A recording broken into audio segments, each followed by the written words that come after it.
So imagine you are strapped into your seat on a transatlantic red-eye flight. Right. The cabin lights are totally dimmed. Most of the people around you are asleep. The engines are making that steady, hypnotic hum. The white noise. Exactly. And you are just trying to get some rest before you land in London. Sounds peaceful enough so far. It does, right. But you are completely unaware that a deadly, meticulously planned conspiracy is unfolding right at that very moment, literally in the seat next to you. That is chilling. You are trapped in a metal tube 30,000 feet in the air, and someone just committed murder. It really is the ultimate nightmare scenario. I mean, the profound vulnerability of commercial air travel is exactly what makes this so terrifying. Yeah, you have nowhere to go. Nowhere to run, no authorities you can just call up outside of the plane. You have absolutely no idea who among the passengers or the crew is responsible. You are entirely isolated from the rest of the world. You're just relying on the systems and the people inside that cabin to keep you alive. Exactly. It's an incredibly fragile ecosystem. So our mission for this deep dive is to unpack a completely mind-bending document that details this exact scenario. We are looking at Metropolitan Crime Analysis Bureau, or MCAB, case file number 409. Compiled by Detective Ethan Cole, and it is titled, very aptly, The Ghost of Flight 722.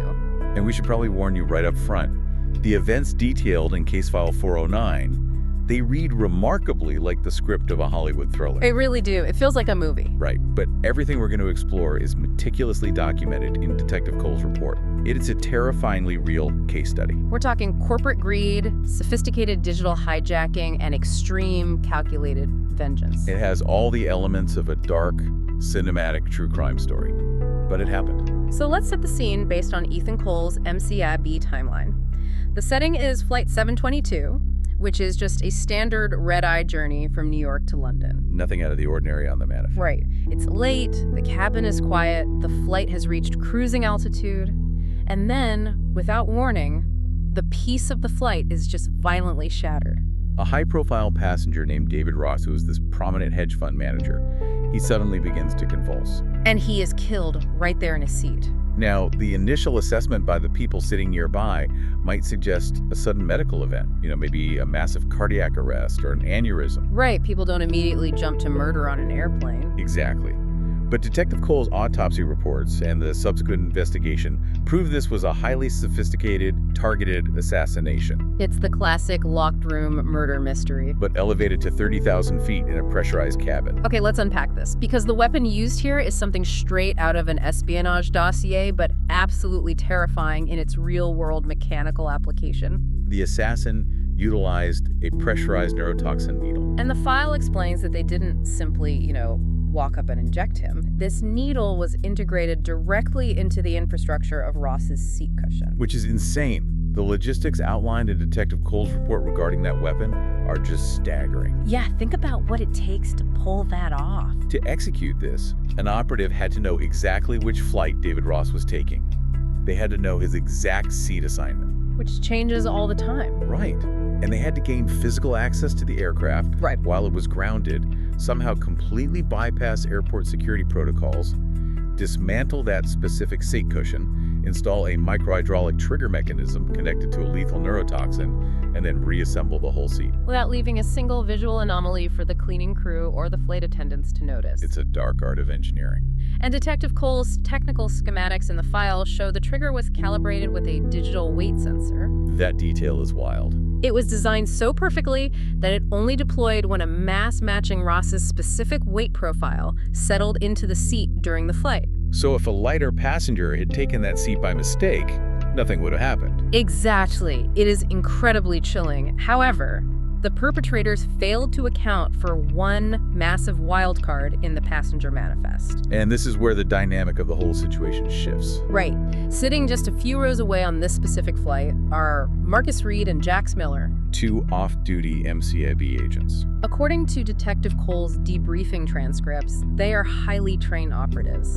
And the moment they observe Ross's specific type of convulsions, their field training just overrides their off-duty status. They immediately jump into action and secure the perimeter around the seat. They quickly determine this is a crime scene, not a medical emergency. And they recognize the immediate tactical problem. The killer, or at least a critical piece of the conspiracy's hardware, is currently on board with them. The tension described in the witness statements is palpable. I mean, you have a deceased, high net worth individual, a cabin full of vulnerable, terrified passengers, and 2 agents attempting to manage a clandestine homicide investigation in the sky. But this localized homicide rapidly escalates into a full-blown mass casualty hostage crisis. The escalation triggers when a secondary event shifts the entire paradigm of the situation. Right. While Agent Reed is examining the victim's immediate belongings, a device begins to vibrate. It's a burner phone, deliberately planted deep inside the dead man's jacket pocket. Agent Reed immediately realizes the implications of a planted communication device at a fresh murder scene. So he retrieves the vibrating phone and he answers it. And the voice on the other end is our primary antagonist. A heavily distorted, synthesized voice that identifies itself in Cole's transcripts simply as the ghost. And the ghost does not merely claim responsibility for the assassination of David Ross. No, the communications log reveals a much, much larger threat. The ghost informs Agent Reed that they have absolute, total control over Flight 722's flight management systems. To understand the gravity of that, we have to look at how modern aviation works. A flight management system, or FMS, isn't just a steering wheel. It's essentially the central nervous system of the aircraft. It controls the navigation, the engine thrust, the autopilot parameters, the communication arrays. By locking the pilots out of the FMS, the ghost effectively severed the brain from the body of the airplane. The plane is now being flown remotely by the exact same entity that just executed a passenger. What's fascinating here is the tactical nature of the extortion, as analyzed by MCAB's behavioral unit. Yeah, break that down for us. Usually, in a hostage or hijacking scenario, the immediate demand is financial. Right. Perpetrators want ransom money, untraceable offshore accounts, or cryptocurrency transfers. Exactly. But the ghost completely bypasses financial demands. They demand a highly specific encrypted digital file. And the ultimatum is brutal. If the ghost does not receive the specific file, they will alter the flight path and plunge the aircraft, along with everyone on board, directly into the Atlantic Ocean. Agents Reed and Miller are instantly transformed from homicide investigators into the sole line of communication between a compromised aircraft and a digital terrorist. This is where the methodology of the crime brilliantly bridges the isolation of the airplane and the infrastructure on the ground. The ghost, despite their digital control, is not operating in a vacuum. To retrieve this encrypted file, Agents Reed and Miller are forced to coordinate with a proxy back on solid ground. And Detective Cole's file introduces us to Leo Vance. Vance is profiled as a highly capable young hacker. But the MCAB investigation notes he is not a willing participant in this terrorism. No, he is actively being coerced. The ghost is forcing Vance to act as their data retriever, utilizing extreme extortion tactics. The file suggests they were likely leveraging doxing or physical threats against Vance's family to ensure his compliance. So you now have this incredibly complex triad of communication. 2 off-duty agents in the sky talking to a coerced hacker on the ground, both trying to navigate the demands of an invisible ghost holding 300 lives in the balance. Detective Cole's file structures this as a dual narrative of tension. There is the claustrophobic immediate danger within the cabin, juxtaposed with the frantic, high-stakes tactical scramble happening simultaneously on the streets of Manhattan. Which brings us to the ground operation detailed in Section 4 of the report. While Reed and Miller are attempting to maintain calm in the air, MCAB tactical units in New York are mobilizing based on Vance's digital breadcrumbs. They trace the ghost's physical file demands to a specific location in the city. The tactical logs describe a massive scramble that culminates in an intense intercept on a Manhattan rooftop. Heavily armed agents managed to corner a specialized courier. And this courier was hired to transport the physical manifestation of the ghost's demands. It wasn't a briefcase of cash. It was a simple, encrypted silver flash drive. Here's where it gets really interesting. The MCAB Cyber Division secures this silver drive, and they immediately bypass the encryption protocols to analyze the contents. They need to know what the ghost was willing to assassinate David Ross for, and what they are willing to crash a commercial airliner to obtain. The drive contains a highly classified corporate document titled the Aeronautics Integrity Report. A remarkably sterile, bureaucratic name for a document that the file reveals contains evidence of absolute, catastrophic corporate negligence. When Detective Cole's team analyzes this report, the entire motive behind the skyjacking comes into sharp focus. The report is the ultimate smoking gun. It provides definitive, irrefutable proof that the airline's CEO, Julian Vane, actively and maliciously orchestrated the cover-up of a known fatal flaw in the stabilizer software across their entire aircraft fleet. To clarify the technical aspect of the report, this wasn't just a minor glitch. The stabilizer software flaw involved a discrepancy in the angle of attack sensors. Under specific conditions, the software would erroneously assume the plane was stalling and forcefully push the nose of the aircraft down, completely overriding manual pilot inputs. And this isn't just a theoretical vulnerability. The report proves this exact software failure was directly responsible for a horrific crash a few years prior. A crash that resulted in 350 fatalities. 350 people died because the plane forced itself into the ground. And the Aeronautics Integrity Report contains internal memos proving Julian Vane was briefed on this glitch long before that fatal flight. He utilized a ruthless corporate calculus. He determined that grounding the fleet and patching the software worldwide would severely impact quarterly earnings and share prices. He calculated that the cost of potential wrongful death settlements would be cheaper than the fix, so he buried the data. And David Ross, the hedge fund manager who was assassinated with the neurotoxin, he is identified in Cole's file as Vane's financial bagman. Ross was holding on to this blackmail material to ensure his own leverage, which made him the primary target. But the MCAB investigation into Vane uncovers a logistical twist that complicates the pursuit of justice. Yeah, if authorities attempted to arrest Julian Vane for this massive cover-up, they would find an empty grave. Because the official public record, supported by international media, stated that Julian Vane was dead. The narrative sold to the public was that Vane had perished in a massive accidental yacht explosion off the coast of the Mediterranean a year prior. However, the digital footprints uncovered by the MCAB tech team following the decryption of that silver drive reveal a massive deception. Vane orchestrated the explosion to fake his own death. The financial forensics in Detective Cole's file trace millions of dollars routed through cryptocurrency tumblers to bribe DNA labs and forensic teams. He utilized a proxy body to fake the casualty. He subsequently vanished, relocating to a state-of-the-art, high-security bunker to live in absolute luxury. Entirely insulated from the legal consequences of the 350 lives his software flaw destroyed. This revelation fundamentally alters the profile of the hijacking. If we connect this to the bigger picture, as Detective Cole notes in his summary, the Ghost is not operating from the playbook of a traditional terrorist organization or a state-sponsored cyber warfare unit. Right. The motivation is deeply, structurally personal. It is a highly funded, technologically advanced crusade for vengeance. Which leads to the most critical intelligence breakthrough in the file. The mastermind behind this elaborate plot, the design of the neurotoxin trigger, the digital infiltration of the FMS, the extortion of Leo Vance, is not a shadowy operative hiding in a foreign jurisdiction. The primary threat is physically present inside the cabin of Flight 722.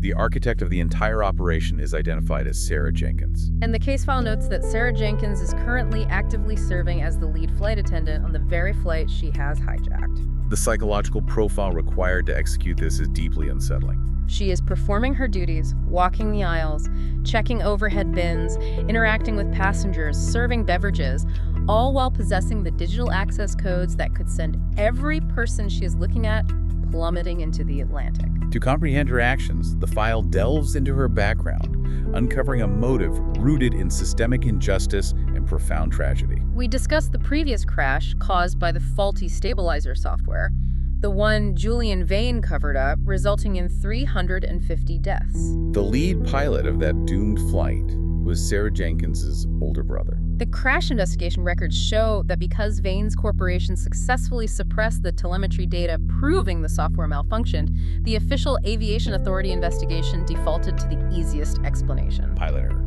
They scapegoated Sarah's brother. The media branded him as incompetent, and the legal blame for 350 deaths was laid entirely on his legacy. His reputation was obliterated, and his family was subjected to public ruin. But Sarah had access to his personal nights and understood the reality. She knew her brother was an expert aviator who spent his final moments fighting a defective machine that was actively trying to kill its passengers. Denied any legal avenue for justice by Vane's immense wealth and fake death, she resorted to radical action. The file details her partnership with a man named Elias. He was a disgraced aerospace engineer who possess the intimate knowledge of the FMS source code required to build the digital backdoor. Elias provided the technical architecture, but Sarah is the operational commander. And this partnership explains the unique nature of their demands. As we noted earlier, they aren't seeking financial compensation. You cannot spend ransom money if you intend to die. And the psychological evaluation in Detective Cole's file suggests Sarah fully expected this operation to be a suicide mission. Their ultimate objective is forced global transparency. They intend to utilize the lives of the 300 passengers currently trapped on Flight 722 as absolute leverage. The ultimatum transmitted to the ground is explicit. Julian Vane, currently hiding in his subterranean bunker, must establish a live global broadcast. He must publicly confess to the world that he mandated the software cover-up, that he orchestrated his fake death, and crucially, that Sarah's brother was entirely innocent. The terms are non-negotiable. If Vane refuses, or if the authorities fail to compel him to broadcast, Sarah and Elias will execute the final command and crash Flight 722 into the ocean. The case file presents a staggering ethical and tactical dilemma. Sarah is demonstrating a willingness to sacrifice 300 innocent passengers to avenge the 350 victims of Vane's original crime. According to the negotiation logs, Vane's response to the ultimatum is entirely dismissive. Secure in his bunker, he refuses to acknowledge the demands or expose his survival. He prioritizes his anonymity and freedom over the lives of the passengers on Flight 722, mirroring his previous corporate decisions. Consequently, the deadline expires, and Sarah Jenkins initiates the final sequence. The flight data recorder transcripts from this moment are harrowing. The Ghost's remote program overrides the autopilot and initiates a steep, aggressive dive. The nose of the commercial airliner pitches down violently. The sudden shift in gravity causes the oxygen masks to deploy from the ceiling. Unsecured items are launched forward toward the cockpit bulkhead. The aircraft begins plummeting from 30,000 feet, accelerating rapidly toward the dark surface of the Atlantic Ocean. Within the cabin, the environment devolves into absolute panic. Agent Jax Miller recognizes that utilizing lethal force against Sarah Jenkins will not halt the descent. The digital lock is engaged within the FMS. Neutralizing her physical person will only guarantee the destruction of the aircraft. He must rely entirely on crisis negotiation tactics under extreme duress. The witness accounts describe Miller unbuckling from his seat, fighting the immense G-forces of the dive, and confronting Sarah directly. He doesn't use tactical threats. Instead, he employs psychological mirroring and empathy. He directs her attention to the immediate environment, the terrified passengers, the children, the innocent people bracing for impact. He attempts to break her resolve by arguing that completing this act won't destroy Julian Vane's legacy. It will simply mutate her into the exact same type of mass murderer that Vane is. He is actively attempting to dismantle her justification, showing her that her pursuit of radical vengeance has resulted in the same callous disregard for human life that killed her brother. While Miller is executing this desperate psychological intervention in the air, the MCAB Cyber Division is fighting an all-out digital war on the ground. The ground team's strategy relies heavily on Leo Vance. MCAB leadership recognizes that Vance's intimate knowledge of the Ghost Network is their only viable asset. Instead of prosecuting him as a co-conspirator, they offer him federal protection and immunity. So Vance flips his allegiance and integrates with MCAB's top cyber division to launch a massive counterhack against Elias's infrastructure.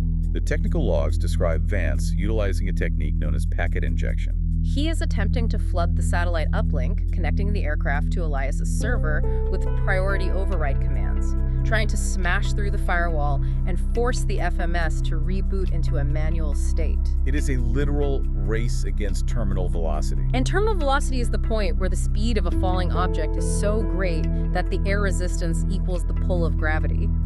The altimeter readings in the file drop terrifyingly fast, 30,000 feet. 20,000, 10,000. The MCAB tech team is frantically hammering the encryption keys as the ocean rushes up to meet the plane.